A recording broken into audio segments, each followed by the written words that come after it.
កូនអ្នកមានចូលចិត្តមួយទឹកចង់បំបីកំណត់ត្រាពិភពលោកមួយម្នាក់ឯងដល់ចម្រៅ60ម៉ែត្រក្នុងនាមជាអ្នកមួយទឹកខ្ញុំចំណាយពេលមួយថ្ងៃពេញជួយតែគេបែរជាចោទខ្ញុំថាចង់សម្លាប់គេពេលនៅក្រោមទឹកទោះជាត្រូវវាឲ្យសន្លប់ក៏ដោយតែឈ្មោះខ្ញុំខូចអស់ហើយការប្រកួតត្រូវគេលុបចោលសូម្បីបានអាជីពក៏ត្រូវដកហូតមួយឆ្នាំក្រោយមកកូនអ្នកមាននោះក៏ជាប់គាំងទៀតហើយតំបន់នោះមានតែខ្ញុំទេដែលទៅដល់ពេលកំពុងហាត់ប្រាណក៏មានទូរស័ព្ទបន្ទាន់ហៅមកបងតើមើលព័ត៌មាននៅកូនអ្នកមាននោះទៅមួយទឹកម្នាក់ឯងឥឡូវមិនដឹងរស់ឬស្លាប់ទេតាមច្បាប់មួយទឹកត្រូវតែមាន2នាក់ទៅជាមួយគ្នាតែលីងឆឹងជុនចង់បានតែល្បីមិនស្ដាប់អ្នកណាទេគេទៅកន្លែងដែលគ្មានអ្នកណាទៅដល់ក្រៅពីខ្ញុំនៅរូងថ្មលូវឹងតាមឈ្មោះវាផ្លូវក្នុងរូងគឺស្មុគស្មាញណាស់ថ្មដុះរញ៉េញ៉ៃពេញនឹងប្រវែងជិត7គីឡូម៉ែត្រចម្រៅជ្រៅបំផុតដល់ទៅ82ម៉ែត្រកាន់តែចូលជ្រៅកាន់តែពិបាកអ្នកជំនាញ12ឆ្នាំដូចខ្ញុំស្ទើរតែបាត់បង់ជីវិតចុះទម្រាំលីងឆឹងជុនក្មេងទើបតែរៀនមួយបាន1ឆ្នាំអ្នកលេងបណ្ដាញសង្គមតាមដានគ្រប់គ្នាតែ5ម៉ោងមុននេះឧបករណ៍គេធ្លាក់បាត់គេជាប់គាំងនៅកាច់ជ្រុងរូងអ្នកមួយទឹកដែលគ្រូសាគេបញ្ជូនទៅគ្មានអ្នកណាជួយបានទេព្រោះបច្ចេកទេសពួកគេមិនដល់ហើយក៏គ្មានអ្នកឆ្លើយតបលោកលីនក៏មករកខ្ញុំដោយភាពភ័យស្លន់ស្លោខ្ញុំឲ្យលុយ5លានជួយកូនខ្ញុំផងខ្ញុំសួរត្រឡប់ទៅវិញដោយស្ងប់ស្ងាត់បើកូនប្រុសលោកស្លាប់ហើយឬមានគ្រោះថ្នាក់ពេលនាំត្រឡប់មកវិញតើខ្ញុំត្រូវទទួលខុសត្រូវទេមើលតាមវីដេអូ live ចុងក្រោយកន្លែងគេជាប់គឺគ្រោះថ្នាក់បំផុតហើយផ្លូវនោះចូលបានតែម្នាក់ប៉ុណ្ណោះខ្ញុំមិនអាចធានាថានាំគេចេញមកដោយសុវត្ថិភាពទេលោកលីនស្ងាត់មួយសន្ទុះហើយក៏ដកដង្ហើមធំឲ្យខ្ញុំព្យាយាមខ្ញុំក៏រៀបចំខ្លួនជាមួយក្រុមការងារពេលនេះចិត្តយប់ហើយការមើលឃើញក្នុងទឹកកាន់តែអន់មានន័យថាការជួយសង្គ្រោះកាន់តែលំបាកតែត្រូវតែជួយមើលតាមអុកស៊ីសែនដែលគេយកទៅគេមិនអាចទ្រាំដល់យប់នេះទេខ្ញុំប្រើបទពិសោធន៍ពីមុនជិះវៀងផ្លូវស្មុគស្មាញ2ម៉ោងក្រោយមកខ្ញុំក៏ទៅដល់កន្លែងលីងឆឹងជុនខ្ញុំប្រើបទពិសោធន៍ពីមុនជិះវៀងផ្លូវស្មុគស្មាញ2ម៉ោងក្រោយមកខ្ញុំក៏ទៅដល់កន្លែងលីងឆឹងជុនអុកស៊ីសែនគេចិត្តអស់ហើយខ្ញុំប្រញាប់បដូរដបថ្មីឲ្យគេហើយរីកាទៅលោកលីនពេលដឹងថាកូននៅរស់អ្នកនៅខាងលើសប្បាយចិត្តគ្រប់គ្នាខ្ញុំយកឧបករណ៍កាត់ថ្មមកកាត់ថ្មបន្តិចម្ដងតែសង្កត់ដៃលីងឆឹងជុនដោយសារដាច់ចរន្តឈាមយូរដៃគេលែងដឹងខ្លួនហើយដើម្បីកុំឲ្យគេបាត់បង់ដៃខ្ញុំខំប្រឹងកាត់ខ្លាំងអុកស៊ីសែនខ្ញុំក៏អស់លឿនទីបំផុតកន្លះម៉ោងក្រោយមកលីងឆឹងជុនក៏រួចខ្លួនខ្ញុំទើបតែចង់នាំគេត្រឡប់ទៅវិញគេបែរជាចង់មួយទៅមុខទៀតខ្ញុំប្រញាប់ខាត់គេធ្វើសញ្ញាឲ្យគេត្រឡប់ទៅវិញតែគេរុញខ្ញុំចេញហើយទៅមុខទៀតគេចង់ប្រាប់ថាគេដើរបានពាក់កណ្ដាលហើយមិនអាចបោះបង់ចោលទេកុំថាឡើយពេលយប់មើលមិនឃើញផ្លូវក្នុងរូងនេះកាន់តែចូលកាន់តែស្មុគអុកស៊ីសែនដែលខ្ញុំយកមកមិនអាចទ្រាំបានយូរទេម្យ៉ាងទៀតដៃលីងឆឹងជុនប្រើការលេងបានហើយអុកស៊ីសែនដែលខ្ញុំយកមកមិនអាចទ្រាំបានយូរទេម្យ៉ាងទៀតដៃលីងឆឹងជុនប្រើការលេងបានហើយខ្ញុំនិយាយគេមិនស្ដាប់ក៏បង្ខំអូគេត្រឡប់មកវិញគេចាប់ផ្ដើមរើបម្រាស់ខ្លាំងមិនត្រឹមតែវីពើខ្ញុំបែកទេថែមទាំងចង់ដកម៉ាស់អុកស៊ីសែនខ្ញុំទៀតក្នុងកន្លែងចង្អៀតយើងវីគ្នាប្រកាសជាអុកស៊ីសែនក្រុមជួយសង្គ្រោះមកមិនទាន់ទេខ្ញុំមិនអាចទ្រាំដល់ពេលនោះទេខ្ញុំធ្វើសញ្ញាឲ្យមិត្តរួមក្រុមឲ្យជួយខ្ញុំហើយខ្ញុំធ្វើជាយកព្រមពេលលីងឆឹងជុនមិនប្រយ័ត្នខ្ញុំក៏វីគេឲ្យសន្លប់ពីក្រោយទោះបីសន្លប់ក្នុងទឹកអាចធ្វើឲ្យខួរក្បាលខូចតែក្នុងស្ថានភាពនេះខ្ញុំគ្មានជំរឿផ្សេងទេខ្ញុំយកខ្សែមកចងគេជាប់នឹងជើងខ្ញុំអូគេទៅមុខគឺពិបាកជាងមុន2ម៉ោងក្រោយមកខ្ញុំអស់កម្លាំងខ្លាំងណាស់អុកស៊ីសែនបំរុងក៏ចិត្តអស់ដែរខ្ញុំប្រឹងអស់ពីសមត្ថភាពរុញលីងឆឹងជុនឡើងលើពេលឡើងដល់មាត់ទឹកខ្ញុំជឿខ្លួនប្រាណទាំងអស់វិលមុខចង់ក្អួតចង្អោសម្រាប់នៅមន្ទីរពេទ្យប៉ុន្មានថ្ងៃទើបខ្ញុំធូរស្រាលលីងឆឹងជុនសង្គ្រោះតាន់តែគេមិនអីទេសន្លប់ប៉ុន្មានថ្ងៃក៏ដឹងខ្លួនវិញលោកលីននាំអ្នកកាសែតមកសង្កុនហើយសុំទោសខ្ញុំយ៉ាងស្មោះត្រង់ស្មានថាចប់រឿងហើយតែ3ថ្ងៃក្រោយមកលីងឆឹងជុនដឹងខ្លួនគឺវានឹងហើយដែលនៅខាងក្រោមវាចង់ច្របាច់កុកខ្ញុំគ្រូសាគេមានអំណាចណាស់ពាក្យនេះធ្វើឲ្យក្រៅពេញបណ្ដាញសង្គមអ្នកកាសែតរាប់រយអ្នកសម្រុកទៅមន្ទីរពេទ្យខ្លាចបាត់ព័ត៌មានក្តៅលីងឆឹងជុនមុខស្លេកស្លាំងប្រឌិតរឿងកុហកមុខកាមេរ៉ាឆិនតៅអ្នកមួយទឹកគឺជាអ្នកបំបីកំណត់ត្រាពិភពលោករូងភ្នំលូវឹងដែលខ្ញុំចូលទៅគឺជាកន្លែងដែលគាត់បង្កើតកំណត់ត្រាពិភពលោកពេលគាត់ចុះទឹកមកជួបខ្ញុំគាត់ខឹងដែលខ្ញុំហ៊ានប្រជែងគាត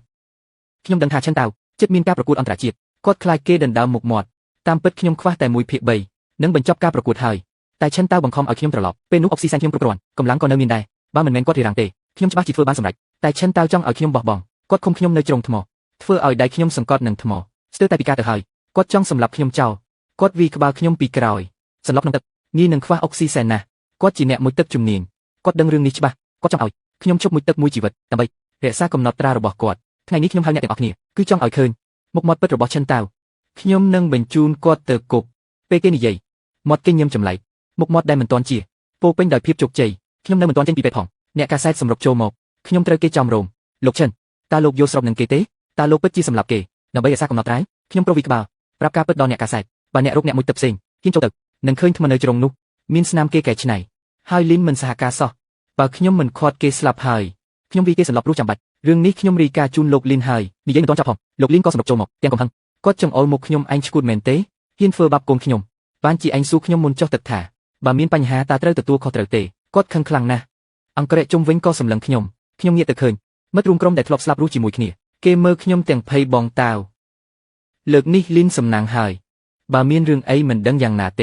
ធ្វើលើសលុបពេកហើយបើខ្ញុំមិនខាត់បងទេបងច្បាស់ជាវីគេស្លាប់ហើយពេលនោះខ្ញុំយល់ហើយលីនឆឹងជុនរៀបផែនការដាក់ខ្ញុំថែមទាំងអូសទីមិត្តខ្ញុំទៀតខ្ញុំជួយសង្គ្រោះគេ គេបែរជាសង្សឹកថាខ្ញុំចង់សម្លាប់តើខ្ញុំដោះសារយ៉ាងណាក្នុងទឹកមានតែពួកយើង3នាក់2នាក់ទៀតចោលខ្ញុំពុករួមនឹងអំណាចគ្រួសារលីនខ្ញុំគ្មានផ្លូវឈ្នះទេខ្ញុំញ៉ាំទាំងហួចចិត្តខ្ញុំគ្មានអ្វីត្រូវខ្លាចទេខ្ញុំព្រមទទួលការស៊ើបអង្កេតឯងនៅហ៊ានថាគ្មានអ្វីត្រូវខ្លាចខ្ញុំឲ្យលុយឯងច្រើនណាស់ឯងបែរជាចង់សម្លាប់កូនខ្ញុំមនុស្សដូចឯងមិនសមធ្វើអ្នកមួយទឹកទេមនុស្សបែបឯងមិត្តរួមក្រុមនឹងរងគ្រោះដោយសារឯងខ្លាចជាជណ្ដើរឲ្យឯងខ្ញុំនឹងដកហូតអាញាបានណែងឲ្យឯងគ្មានថ្ងៃបានប្រកួតគ្មានថ្ងៃបានចុះទឹកទៀតប៉ូលីសនាំខ្ញុំទៅសាកសួរភ្លាមរឿងសម្ភារនេះដើម្បីពេញបណ្ដាញសង្គមគេជេរខ្ញុំថាជាមនុស្សចិត្តខ្មៅខ្ញុំចាំបានថាគេធ្លាប់មុជជាមួយសិស្សនោះខ្លាចជាមនុស្សរកជាតិមែនទេប្រហែលជាឃើញគេពូកែជាងទើបធ្វើបាបកូនស្រីខ្ញុំធ្លាប់រៀនជាមួយសំណាងមិនមានរឿងអីរឿងនោះពិតជាមានមែនតែសិស្សនោះល្មើសច្បាប់ចុះទឹកដោយខ្លួនឯងតុកអុកស៊ីសែនមានបញ្ហាបានមិនមែនខ្ញុំឃើញតន់ពេលទេគេប្រហែលស្លាប់បាត់ហើយខ្ញុំយល់ច្បាស់ហើយពេលសាធារណជនគិតថាអ្នកល្អអ្នកជាវីរបុរសតែពេលគេបកក្រោយអ្នកមិនស្មើមួយដើមផងក្រុមគ្រូបង្ហាត់មកសួរសុខទុក្ខខ្ញុំដូចឃើញទីពឹងប្រាប់រឿងរ៉ាវទាំងអស់ឲ្យគេដឹងតែគ្រូធំដកដង្ហើមធំឯងក៏ដឹងថាអ្នកល្បីតែងមានរឿងក្រុមដែលឯងត្រូវប្រកួតលើកនេះសុទ្ធតែជាក្រុមខ្លាំងធ្វើឲ្យឯងដួលពួកគេនឹងមានឱកាសឈ្នះហើយខ្ញុំនិយាយត្រង់ចុះកូនលោកលីននោះល្បីថាខូចគេមករកគ្រូឯកជននៅទីនេះរកខុសគេរហូតដេញគ្រូជាច្រើនអ្នកលើកនេះគេចុះទឹកគ្រាន់តែចង់បង្ហាញថាខ្លួនពូកែតែមិនអាចលាក់រឿងចុះក្នុងរូងបានទេគេខ្មាស់គេទើបត្រូវទម្លាក់កំហុសលើឯងប៉ូលីសសាកសួរខ្ញុំម្ដងហើយរឿងនេះពិបាករកភស្តុតាងពួកគេក៏មិនច្បាស់លាស់ដែរពេលលើគ្រូនិយាយបែបនេះខ្ញុំបែកញើសចូលខ្លួនខ្ញុំស្មានថាប៉ូលីសចូលមកនឹងរកយុទ្ធធម៌ឲ្យខ្ញុំតែបើលីនឈឹងជន់នៅតែលាក់បាំងជីវិតខ្ញុំចប់ហើយគ្រូធំគិតមួយសន្ទុះដូចជាលោ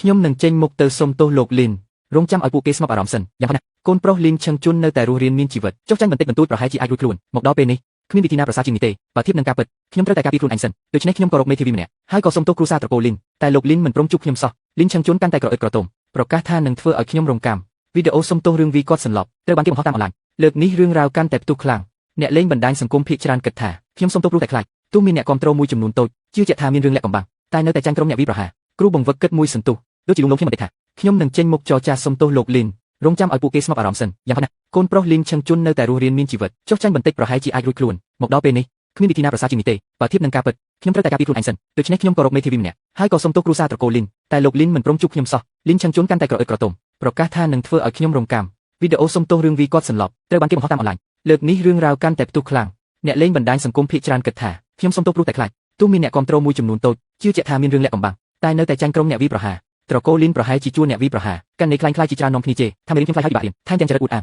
ចូលចិត្តតែអួតពីសមិទ្ធផលមតិដែលការពារខ្ញុំត្រូវបានគេលុបចោលអស់អ្នកលេងបណ្ដាញសង្គមនាំគ្នាជេរខ្ញុំពួកគេសប្បាយចិត្តនឹងរឿងនេះខ្ញុំបានធ្វើខុសមនុស្សខុសហើយអ្នកមួយទឹកក៏ចេញមុខមកដែរគ្រប់គ្រងអត្តពលិកដែលពួកគេស្រឡាញ់គេចោទខ្ញុំថាប្រកួតមិនស្មោះត្រង់ពួកគេជេរខ្ញុំថាមានបាបកម្មច្រើនគ្មានអ្នកណាស្ដាប់ការពិតទេមកដល់ពេលនេះ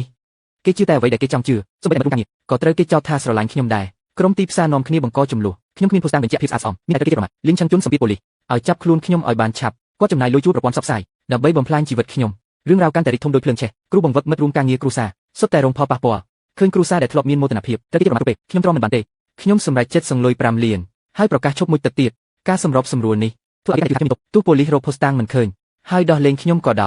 យអាជីពខ្ញុំក៏ត្រូវបញ្ចប់ថ្ងៃដែលខ្ញុំចេញពីកន្លែងឃុំខ្លួនត្រកូលលីននាំអ្នកកាសែតមកឡោមព័ទ្ធលីនចាំជុំជាសស្វ័យទាំងស្រុងមើលមកខ្ញុំដោយការមើលងាយកុំបន្ទោសអ្នកណាបើអ្នករករឿងខុសមនុស្សគ្រាន់តែជាអ្នកមួយទឹកក៏ហ៊ានជាមួយខ្ញុំគាត់ទេស្មាខ្ញុំសើចំអកថាអ្នកលេងបានមួយទឹកហើយខ្ញុំនឹងបំបែកកំណត់ត្រារបស់អ្នកដើម្បីកិត្តយុះជាតិចាត់ទុកថាអ្នកជំពាក់ខ្ញុំចុះឃើញចរិតអួតអាងរបស់គាត់ខ្ញុំខំទប់កំហឹងមិនឲ្យវីគាត់កន្លះខែមុននៅក្រោមទឹកគាត់ភ័យខ្លាចសុំឲ្យខ្ញុំជួយឥឡូវបែរជាមកបំផ្លាញជីវិតខ្ញុំតែនៅមុខអ្នកកាសែតខ្ញុំនិយាយអ្វីមិនចេញឡើយក្រសែភ្នែកចាស់ក៏ល្បិចរបស់លោកលីនសម្លឹងមើលមកខ្ញុំដូចជាចង់ប្រដៅក្មេងតែនៅមុខអ្នកកាសែតខ្ញុំនិយាយអ្វីមិនចេញឡើយក្រសែភ្នែកចាស់ក៏ល្បិចរបស់លោកលីនសម្លឹងមើលមកខ្ញុំដូចជាចង់ប្រដៅក្មេងសំណាងហើយតែកូនខ្ញុំមិនអីបើមិនអីចឹងអ្នកមិនរួចខ្លួនទេទៅមុខទៀតត្រូវចេះរស់នៅគេឈ្មោះមិនសំខាន់ទេរស់នៅឲ្យត្រង់ទៅបានឆ្ងាយខ្ញុំកាន់តែខឹងខ្លាំងពេលនោះគាត់យំសុំឲ្យខ្ញុំជួយកូនគាត់ហើយខ្ញុំថាគ្រូចេញគ្រប់ម៉ាត់សន្យាជួខ្ញុំជាគ្រូបង្វឹកកូនគាត់តែគាត់មិនគាត់ទេមីក្រូហ្វូនអ្នកកាសែតចាក់មកមុខខ្ញុំមិននិយាយអ្វីទាំងអស់រឿងនេះបញ្ចប់ត្រឹមនេះចុះតែខ្ញុំមិននឹកស្មានថាលីនឈឹងជន់នៅតែមិនព្រមគាត់បង្ហោះតាមអនឡាញថាបច្ចេកទេសខ្ញុំខុសមិនគួរឲ្យជឿថាគាត់អាចបំបែកកំណត់ត្រាបានភ្លាមនោះក៏មានអ្នកលេងអនឡាញអះអាងថាជាសិស្សខ្ញុំមកនិយាយថាអ្វីដែលខ្ញុំបង្រៀនសុទ្ធតែខុសអ្វីដែលខ្ញុំបង្រៀនសុទ្ធតែខុសអ្នកដែលធ្លាប់ធ្វើការជាមួយខ្ញុំក៏ថាខ្ញុំដណ្ដើមស្នាដៃគេថែមទាំងមានគេនិយាយថាខ្ញុំតែងតែឲ្យមិត្តរួមក្រុមទៅមុនមិនខ្វល់ពីជីវិតពួកគេអ្នកគ្រប់គ្នានាំគ្នាស្រែកថាគួរតែរហូតកិត្តិយសខ្ញុំដើម្បីកុំឲ្យខ្ញុំទៅបំផ្លាញអ្នកដទៃទៀតខ្ញុំបានរកស៊ូអានគាត់បានខ្លាចជាគ្រូផ្ទាល់ខ្លួនរបស់លីនឈឹងជន់គាត់ក្រូវីដៃប្រាប់ឲ្យខ្ញុំជប់រឿងនេះទៅអ្នកដឹងទេថាគ្រូសាខ្ញុំកំពុងខ្វះលុយខ្ញុំមិនអាចជួយអ្នកបានទេខ្ញុំបានរកស៊ូអានគាត់បានខ្លាចជាគ្រូផ្ទាល់ខ្លួនរបស់លីនឈឹងជន់គាត់ក្រូវីដៃប្រាប់ឲ្យខ្ញុំជប់រឿងនេះទៅអ្នកដឹងទេថាគ្រូសាខ្ញុំកំពុងខ្វះលុយគេមិនជួយបកស្រាយទេទោះអ្នកជុំវិញខ្លួនដឹងថាខ្ញុំរងគ្រោះក៏គ្មានប្រយោជន៍ចំពោះមុខមតិមហាជនពេលនេះខ្ញុំគ្មានជំរឿក្រៅពីធ្វើមិនដឹងមនុស្សខ្ញុំយកលុយសន្សំដែលមានហោះទៅទីក្រុងតូចមួយបង្កើតកានីថ្មីមួយរាល់ថ្ងៃគឺមិនបង្ហាញមុខបង្ហាត់បង្ហាញចំណេះដឹងមួយទឹកយូរទៅក៏មានអ្នកតាមដាន រកលុយពីការផ្សាយពាណិជ្ជកម្មបានខ្លះរហូតដល់មួយឆ្នាំក្រោយខ្ញុំទទួលបានទូរស័ព្ទពីលោកលីនម្ដងទៀតលីនឆឹងជន់ចុះក្នុងរូងភ្នំនោះទៀតហើយខ្ញុំយកលុយសន្សំដែលមានហោះទៅទីក្រុងតូចមួយបង្កើតកានីថ្មីមួយរាល់ថ្ងៃគឺមិនបង្ហាញមុខបង្ហាត់បង្ហាញចំណេះដឹងមួយទឹកយូរទៅក៏មានអ្នកតាមដានរកលុយពីការផ្សាយពាណិជ្ជកម្មបានខ្លះរហូតដល់មួយឆ្នាំក្រោយខ្ញុំទទួលបានទូរស័ព្ទពីលោកលីនម្ដងទៀតលីនឆឹងជន់ចុះក្នុងរូងភ្នំនោះទៀតហើយលើកនេះគេត្រៀមខ្លួនល្អមានអុកស៊ីហ្សែនគ្រប់គ្រាន់វាបានកន្លងផុតទៅ3ថ្ងៃហើយអ្នកជំនាញសង្គ្រោះមកពីបរទេសដោយសារមិនស្គាល់ភូមិសាស្ត្រផែនការសង្គ្រោះជាច្រើនបរាជ័យលោកលីនបារម្ភថាបើអូបន្លាយលីនឆឹងជន់ប្រហែលស្លាប់នៅទីនោះទើបមកពឹងខ្ញុំម្ដងទៀតខ្ញុំសើចចំអកប្រញាប់បដិសេធលោកលីនភ្លេចហើយឬកាលពីឆ្នាំមុនខ្ញុំត្រូវបានគេចោទថាជាឃាតករសម្រាប់កូនលោកចុចលើវីដេអូខាងក្រោមដើម្បីទស្សនាពេញ